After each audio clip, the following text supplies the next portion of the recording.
UP में विधानसभा चुनाव होने वाले हैं। आने वाले समय में जिस तरह की लड़ाई आप देख रहे हैं इस समय सियासी दलों के बीच में, वो लड़ाई और तीखी होने वाली है। लेकिन आज हम बात जो करने वाले हैं वो कुछ मुद्दों को लेकर है, कुछ बयानबाजी को लेकर है। जो बयानबाजी हाल के दिनों में हुई है उनके क्या मायने हैं। जैसे केशव प्रसाद मौर्य के बारे में अमित शाह ने कहा कि उनकी वजह से 2017 में बीजेपी 300 सीटें जीत पाई। उसी तरीके से आज प्रधानमंत्री मोदी ने कहा कि योगी प्लस यूपी बराबर उपयोगी। मतलब ये है कि यूपी और योगी इसलिए उपयोगी हैं क्योंकि उनके नाम पर अब बीजेपी चुनाव लड़ने जा रही है। यूपी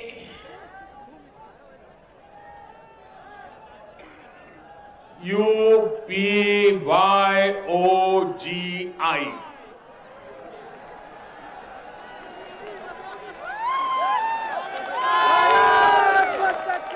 यूपी प्लस योगी बहुत है उपयोगी। अखिलेश यादव ने कहा कि यूपी में अगर प्रधानमंत्री ये कह रहे हैं कि योगी उपयोगी हैं तो उनकी तर्ज उन्होंने जो कटाक्ष किया अखिलेश यादव ने, वो उन्होंने कह दिया कि ये यूपी के लिए अनुपयोगी हैं। बताओ कभी बाबा मुख्यमंत्री जी के मुंह से सुना है 3x616 super critical thermal plant? बताओ बाबा मुख्यमंत्री कह पाएंगे कि नहीं कह पाएंगे? तो ये योगी नहीं है।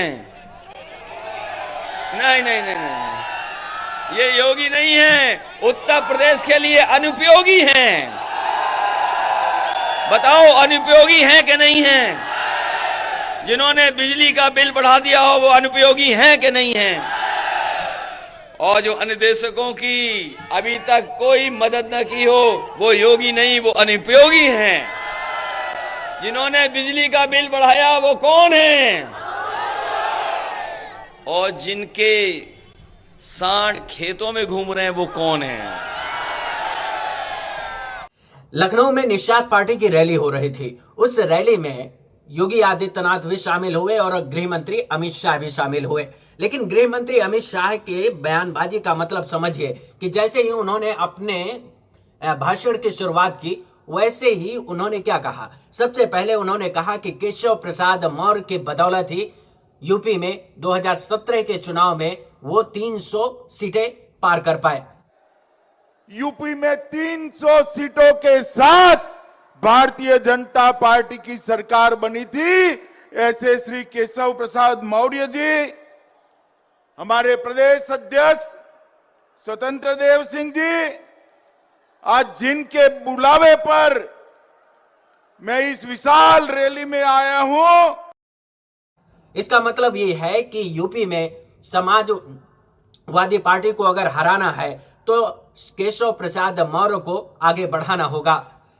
पिछली बार भी यही हुआ था। 2017 में संदेश यही दिया गया कि बीजेपी केशव प्रसाद मौर्य के अगुवाई में उनके चेहरे के साथ आगे बढ़ रही थी। लेकिन अंततः जब रिजल्ट आया और उसके बाद जो मुख्यमंत्री बनाने की बारी आई तो उन्होंने योगी आदित्यनाथ को बना दिया।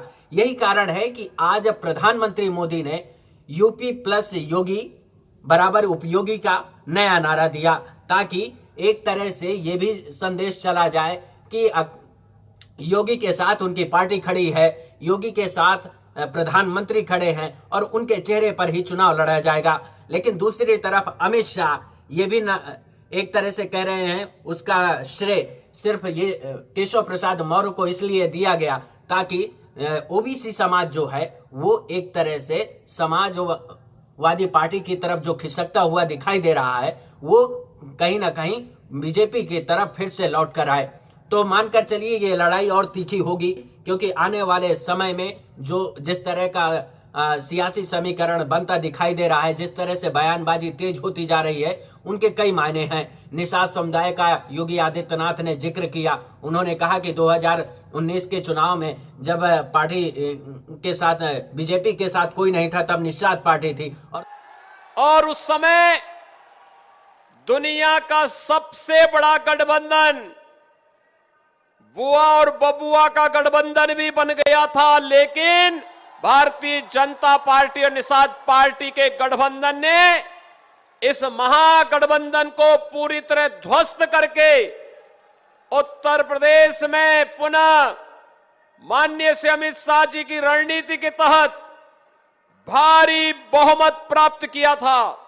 ये संदेश देने के मायने साफ हैं कि बीजेपी चाहती है कि एक बार फिर से वो सभी जातियां एक साथ जो हमारे साथ आई थी, 39% यूपी में वोट शेयर जो पहुंचा था वो कहीं ना कहीं बंधा रहे, तब जाकर हम यूपी की सत्ता में दोबारा से आ सकते हैं। अन्यथा यही होगा कि अगर अखिलेश यादव के साथ जिस तरह से उन्होंने जातिगत समीकरणों को साधने की कोशिश की है, अगर वो सारी पार्टियां उनके साथ जा रही हैं तो इसका मतलब ये भी है कि छोटे छोटे दल जो हैं उनका वोट प्रतिशत स्वाभाविक सी बात है कि अखिलेश यादव के साथ जुड़ेगा और उसका नुकसान बीजेपी को उठाना पड़ेगा।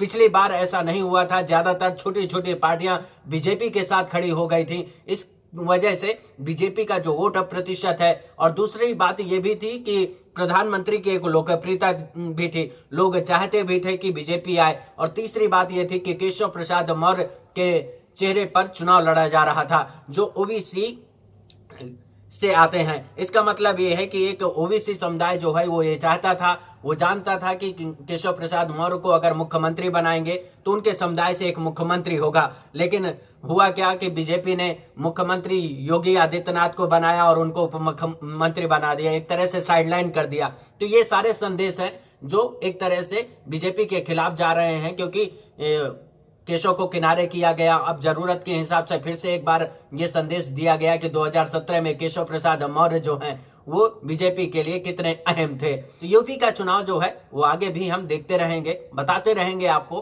कि किस तरह से करवट बदलेगा, क्या होगा क्या नहीं होगा, कौन जीतेगा कौन हारेगा, ये सारे एनालिसिस हम बताते रहेंगे। लेकिन इन दो जो बयान अभी फिलहाल आजकल में आए हैं उन बयानों को हमने इस तरह से देखा है, उन बयानों को समझने की जरूरत है। बीजेपी को हार का डर एक तरीके से ये मानकर चलिए कि सता रहा है, क्योंकि उनके साथ जो छोटी छोटी पार्टियां हैं वो इस बार नहीं है, सिर्फ निषाद पार्टी उनके साथ है, अपना दलेश है, उनके जो कार्यकर्ता हैं उनके साथ जो संगठन काम करते हैं वो सारे उनके साथ हैं। लेकिन एक बड़ा दल है, इसमें कोई दो राय नहीं है। लेकिन इसका मतलब ये भी नहीं है कि छोटे दलों को अपना काट सकते हैं यूपी में। अगर यूपी में सत्ता पानी है तो स्वाभाविक सी बात है कि छोटे दलों को साथ लेकर जाना होगा, क्योंकि वो छोटे छोटे जो दल हैं वो कई जगहों पर इतना ज्यादा उनका वोट प्रतिशत है, उनकी इतनी ज्यादा अहमियत है, क्योंकि वहां वो फैक्टर बन जाते हैं जीत और हार में। तो स्वाभाविक सी बात है कि बीजेपी को इस बार आने वाले समय में जो जिस तरह की स्थितियां बन रही हैं